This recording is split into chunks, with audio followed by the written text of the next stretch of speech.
দেশের অন্তত ২০টি জেলার উপর দিয়ে ঝড় বৃষ্টি ও দমকা হাওয়া বয়ে যাওয়ার আভাস দিয়েছে আবহাওয়া অধিদপ্তর।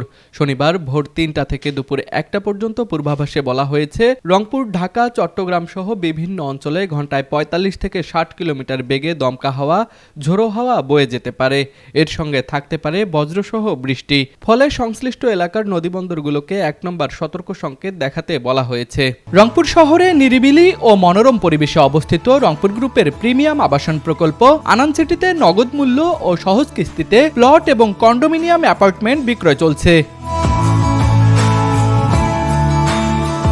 এদিকে দিনের বেলায় দেশের বিভিন্ন বিভাগে হালকা থেকে মাঝারি ধরনের বৃষ্টিপাত হওয়ার সম্ভাবনা রয়েছে।